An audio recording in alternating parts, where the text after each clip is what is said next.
Hello, this is the second of two videos looking at Henry VII's domestic policy. In the previous video, an indictment of Henry VII, I pointed out some of the arguments to suggest that Henry VII's domestic policy between 1485 and 1509 was flawed. In this video, I'm going to offer some of the key points as to why Henry VII's domestic policy in this period deserves to be recognised as effective government. Now, the first thing to address when we're considering Henry VII's domestic policy is to crack head on with this idea of him doing things himself, of not being progressive enough, of not being modern enough. Now, you have to bear in mind that Henry VII is coming in 1485.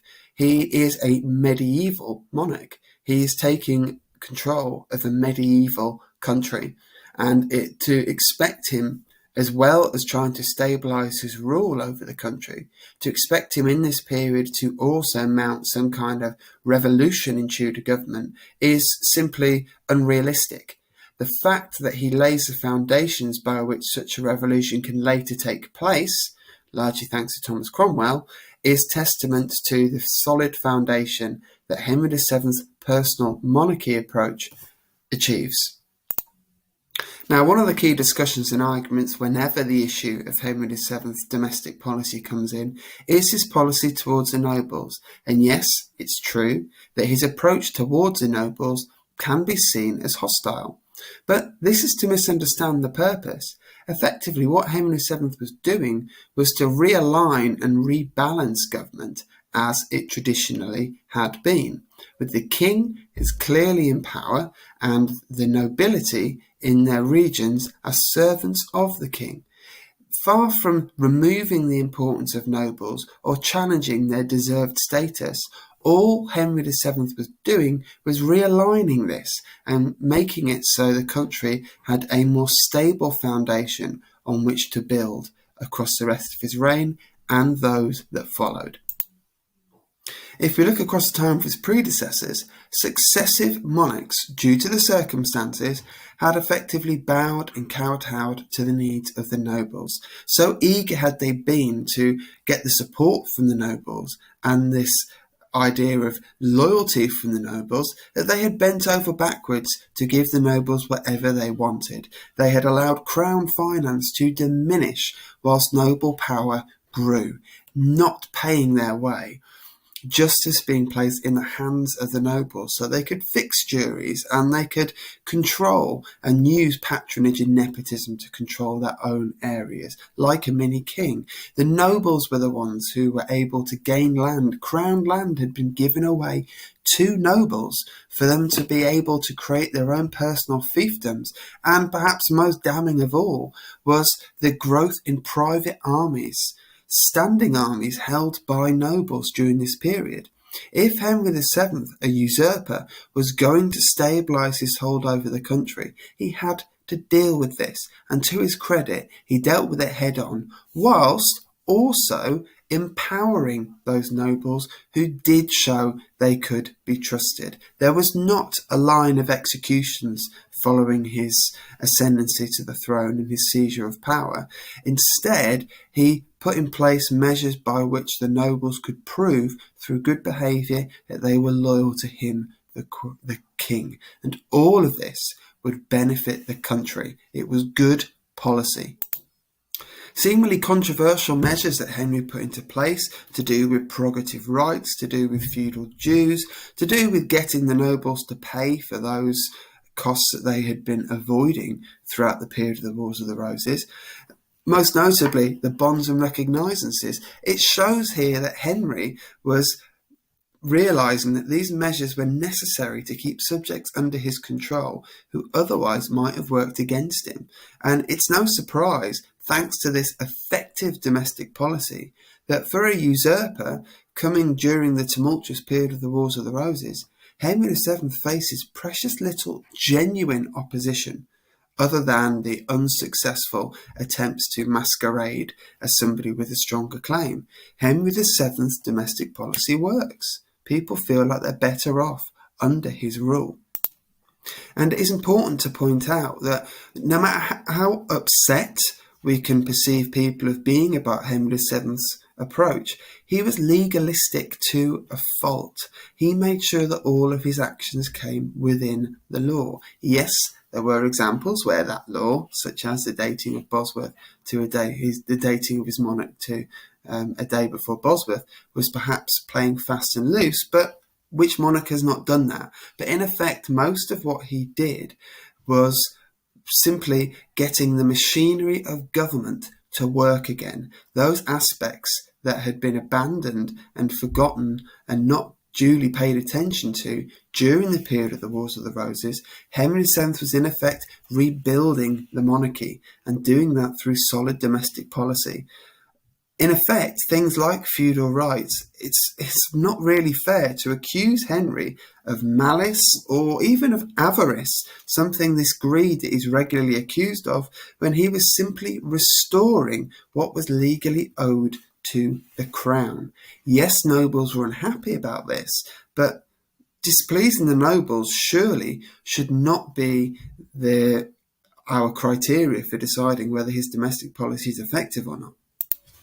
And to return to this idea of Henry being greedy and being mendacious in some of his dealings with the nobles, the fact is, a crown could only be strong if a crown was rich. So his policies to rebuild the wealth of the crown were not just some vain wealth accruement policy.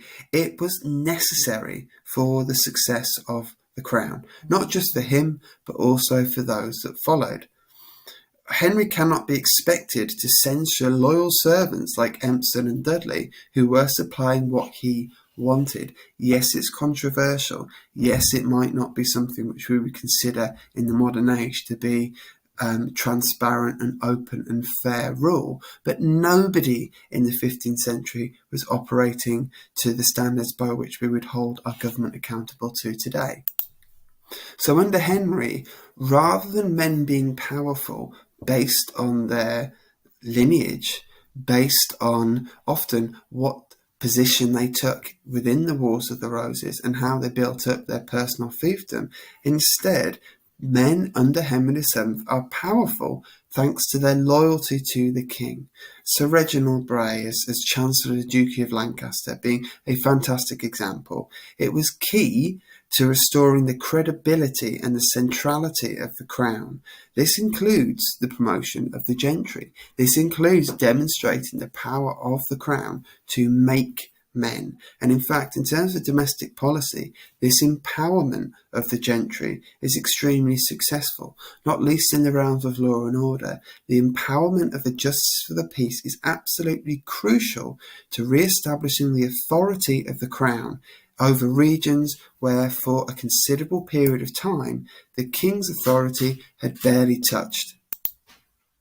Now, building on this idea of perhaps reflecting on modern expectations of government and applying it to Henry, which has unfairly been done, we can reflect on things like how he's structured. There is a criticism that actually it wasn't really clear how government worked, and it was dependent on this council and this unwieldy group. But actually, what Henry was doing through the informal nature of the council, it gave Henry license to choose who he sought advice from. So the fact that he chooses and uses one of his advisors, his highly intelligent, highly knowledgeable mother, Lady Margaret Beaufort, is very, very shrewd, and it prevents rival power blocks forming. And anybody with any knowledge of the Tudor period would surely recognise the destabilising impact of court faction as it is seen in the reigns of his son and his grandchildren. This backs up Henry's approach. More to the point, Henry's what's been seen as kind of narrow group that he listens to, almost like kind of Witan, and almost very old-fashioned approach.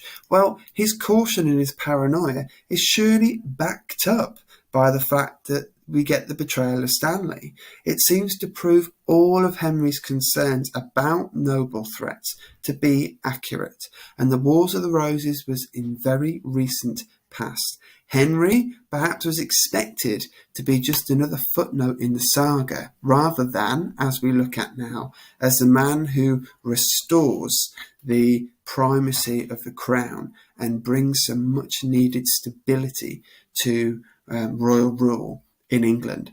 Now, whether you agree or not over the seriousness of the Stanley betrayal, it's important, if we look at things from Henry's point of view, it's very hard to argue against the decisions that he takes. It's very hard to argue against a retreat into a privy chamber where he focuses in on those he can truly actually trust.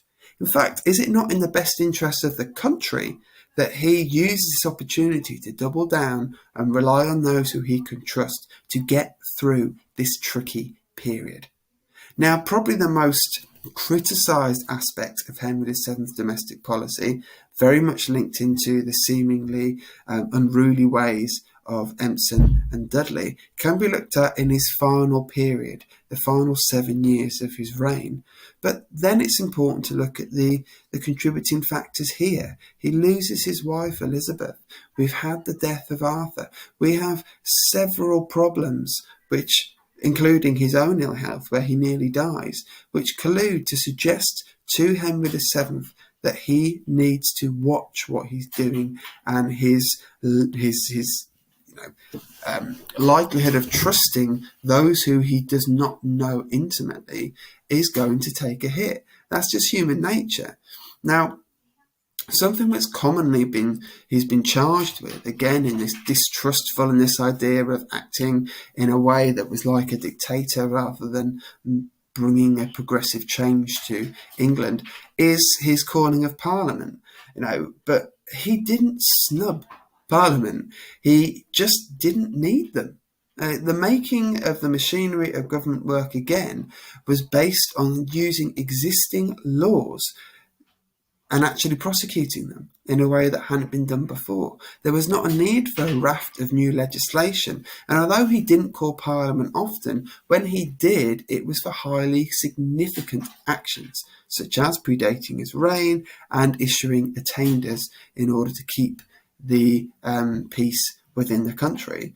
A conservative foreign policy adds into this as it reduces the need for the extraordinary revenue and extra taxation that commonly Parliament would be used for. So Henry VII didn't need to call Parliament. This was not a snub for Parliament, it was just reality. And actually, again, if we reflect on the issues that are faced by his son and by his grandchildren, is it any surprise, really, that we can correlate not calling Parliament regularly with the success of a stable government? Quite simply, Parliament were more likely to unsettle the stability of rule in England than they were to contribute to it.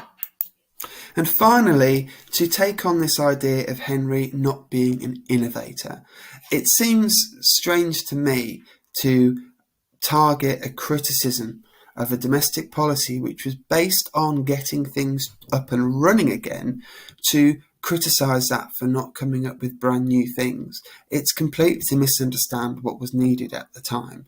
What Henry needed to do was to get the existing ways that government ran up and running. And again, as I've mentioned earlier, this was not perfect and it would need changes, but those changes come later on, because of through the legacy of Henry VII that he's left for those who follow him. In reality, we can see that there are also elements of innovation from Henry's rule. For example, Starkey points to the establishment of the Privy Chamber as being very innovative, a way to allow the king to police his own engagement with others and to ensure that he is not at the mercy of those who might not be looking out for the best interests of the country. The final words I want to give actually come from Stephen Gunn, who sums up Henry VII's domestic policy quite neatly. He characterises it as a necessary response to the problems he inherited as king. If we look at Henry VII's situation when he comes to the throne, it should only be considered a great achievement what he manages in the time that he is king. And this is in no small part down to the clever, sensible, careful policies that he operates in his governance of the land. Thank you.